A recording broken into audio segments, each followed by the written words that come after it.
संगम त्रिवेणी में लगा कुंभ मेला रिकॉर्ड बना चुका है, क्योंकि पूर्ण महाकुंभ 144 सालों में एक बार आता है, जिसमें शामिल होने वाले 60 करोड़ लोग हैं। इसमें 90 देश के लोगों ने शिरकत की। प्रयागराज के कुंभ मेले में लोगों की जनसंख्या इतनी ज्यादा हो गई जो खुद प्रयागराज की भी नहीं है। इतने लोगों की भीड़ होने के बाद भी यहाँ पर लोगों की उत्सुकता कम नहीं दिखाई पड़ी। लोगों का जोश बढ़ा हुआ दिखाई दिया। लोगों में कोई अमीर नहीं, कोई गरीब नहीं, कोई कास्ट नहीं, कोई ऊंच नीच नहीं, कुछ नहीं। सब एक होकर आनंद उठाते दिखाई दिए। बस सबका एक ही मकसद रहा, संगम में एक बार डुबकी लगाने का। कुंभ होने का यह समय बस कोई इत्तेफाक नहीं रहा, बल्कि कुंभ तभी होता है जब सन, मून और जुपिटर एक खास अलाइनमेंट में होते हैं। और इस एस्ट्रोनॉमिकली इवेंट की वजह से माना जाता है कि इन नदियों की एनर्जी या पवित्रता और बढ़ जाती है। और प्लैनेट के ऐसी अलाइनमेंट में पवित्र नदियों में डुबकी लगाने से यूनिवर्स की इस एनर्जी से हम खुद जुड़ पाते हैं। पर कुंभ का मतलब और इसके होने की वजह समझने के लिए इन नदियों को समझना पड़ेगा, क्योंकि यहाँ जो नदियां बहती हैं वो महज नदियां नहीं हैं। कुंभ होता है त्रिवेणी संगम में, जहां 3 नदियां आकर मिलती हैं, जिनमें से एक मां गंगा, भारत की सबसे बड़ी नदी के जिसे दर्जा दिया जाता है। मां गंगा हिमालय के पहाड़ों से निकलकर गंगोत्री से गुजरते हुए जब बहती हैं, तो यही पानी जीवन देता है। गंगा किनारे बसी इंडिया की 40% आबादी, जो दुनिया की किसी भी नदी किनारे बसी सबसे ज्यादा पॉपुलेशन है। इसी पानी से भारत में सबसे ज्यादा खेती भी होती है, बल्कि गंगा किनारे बसे इंडो-गैंजेटिक प्लेन वर्ल्ड की सबसे फर्टाइल रीजन में से एक है। अब इतनी वजहें इस नदी की महानता को बताने के लिए काफी है। हिंदू धर्म में गंगा को देवी भी माना जाता है। इसी वजह से गंगा के कई घाटों पर पूजा होती है। वहीं दूसरी ओर यमुनोत्री भी आती है। 1500 किलोमीटर का सफर करके इंडिया की सबसे बड़ी रिवर में शामिल यमुना जब गंगा जैसी जिंदगी देने वाली नदी से प्रयागराज में मिलती है, तो यह संगम बहुत ही खास होता है। तीसरी नदी सरस्वती, जो कि अदृश्य या इनविजिबल है, इस संगम को बनाती है त्रिवेणी संगम।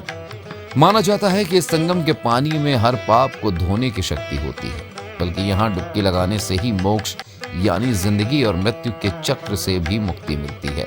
और उसी मोक्ष की तलाश में संगम घाट में करोड़ों लोग नजर आए। कुछ लोग सिर्फ कुंभ में आए लोगों की सेवा करने के लिए आए। यहाँ हर गुजरते आदमी को फ्री मील या भंडारा देते नजर आए। एक सज्जन फ्री में खाना दे रहे थे। ये दिल्ली से आए और फ्री में खिचड़ी लोगों को दे रहे थे। इसके साथ ही चाय भी दी जा रही थी। सुबह से शाम तक भंडारा चलता रहा। पूरे समय रोज कितने लोगों को खिला देते हैं, इसका अंदाजा नहीं रहा इन्हें। इनका कहना था कि पतीला भर के यहाँ पर दिया जाता है, जो कि पूरा खाली हो जाता है। 60 किलो चावल से बनी खिचड़ी बनाने के लिए भंडारी तैनात रहते हैं, जो कि अच्छे सेवादार थे।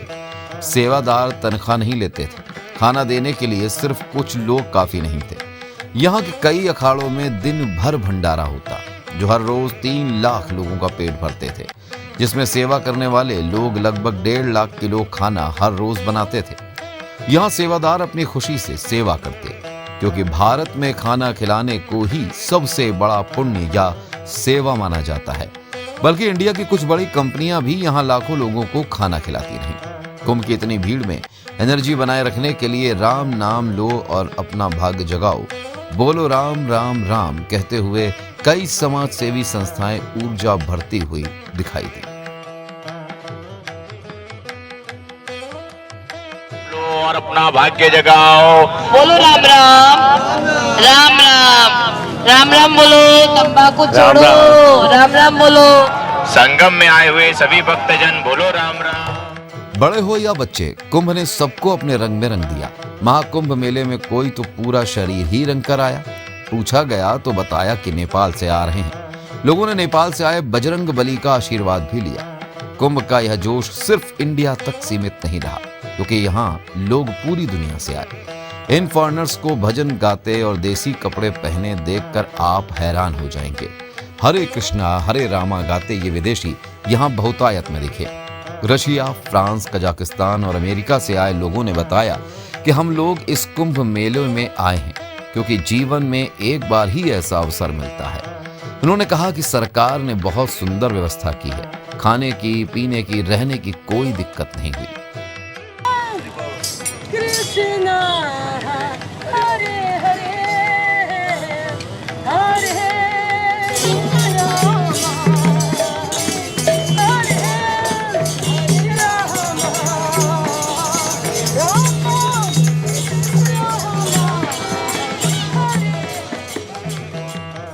कुंभ में अगर कुछ सबसे खास रहा तो वो थे नागा साधु। त्याग कर बिना शरीर पर किसी कपड़े के और कई फीट लंबी बालों की जटाओं के साथ शिवजी के सबसे बड़े भक्त यही नागा बाबा हैं, जो रहते हैं हिमालय की गुफाओं और जंगलों में, लेकिन सिर्फ और सिर्फ कुंभ के दौरान देश के कोने कोने से आकर यहाँ पर इकट्ठा होते हैं। नागा साधु हिंदू धर्म के रक्षक हैं, जो बहुत ही अनोखी साधना और तपस्या करते हैं। जैसे कि ये साधु जिन्होंने सालों से अपना एक हाथ उठाया हुआ। इन साधुओं के शरीर पर लगी ये राख जैसी चीज के बारे में पूछा गया तो बहुत ही चौंका देने वाली बात पता चली। उनका कहना था कि शंकर भगवान श्मशान घाट में रहते हैं, भोलेनाथ वही भस्म लगाते हैं, काशी विश्वनाथ में महाकालेश्वर में भी भस्म चिता की राख नागा लगाते हैं, जिसको कहते हैं 3.5 अखंड शमशान घाट 50 मुर्दा पड़े रहते हैं और 1000 जल रहे होते हैं। ऐसा नजारा काशी में, महाकालेश्वर में, बैजनाथ में दिखाई देता है।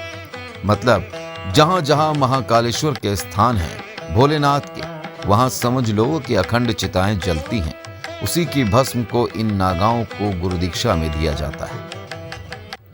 कुंभ में गहरी आस्था से भरी इन करोड़ों लोगों की भीड़ में एक भीड़ और भी है, साइबेरियन पक्षियों की, जो सर्दियों में दक्षिण की तरफ माइग्रेट करते हुए यहाँ प्रयागराज के घाटों पर आ जाते हैं। कुंभ के बहाने इनकी पेट पूजा भी हो जाती है, क्योंकि कुछ दाने के बदले में यहाँ लोगों को कुछ अच्छे फोटोज लेने का मौका देते हैं। इनसे यहाँ की खूबसूरती और भी बढ़ जाती है। श्रद्धालु इन बर्ड्स को करीब से देखने के लिए बोट लेकर नदी के बीच में आ जाते हैं। कुंभ के दूसरी तरफ एक अलग शांति मिलती है, जबकि लाखों की भीड़ से भरा घाट बस कुछ फीट ही दूर रह जाता है। लेकिन ऐसा लगता था कि कुछ तो बात है इस पानी में, जो अपने साथ सबको ढाले जा रहा है। कुछ तो है जो दुनिया भर से करोड़ों की भीड़ इस महाकुंभ की ओर खींची चली आई। दुनिया की सबसे बड़ी भीड़ किसी जंग या दंगे के लिए जमा नहीं हुई थी, बल्कि सिर्फ आस्था की तलाश उन्हें यहां तक ले आई। कुछ यहां आध्यात्म को ढूंढने आए तो कुछ सिर्फ खुद को ढूंढने, और कुछ उन सब भूले भटकों की मदद के लिए आए। कुछ तो वजह है जो अनेकों तरह के लोग यहाँ मिलकर एक होते दिखाई दिए। कोई तो वजह है जो यहाँ भीड़ में भी एक अलग एकांत दिखा। कोई तो वजह है जो यहाँ शोर में भी एक अलग शांति का अनुभूति दिलाती है। कुंभ की इस शक्ति को समझना या समझाना बहुत मुश्किल है, बस इसे महसूस कर सकते हैं। Prabuddh Chauhan, special desk, news plus 24/7।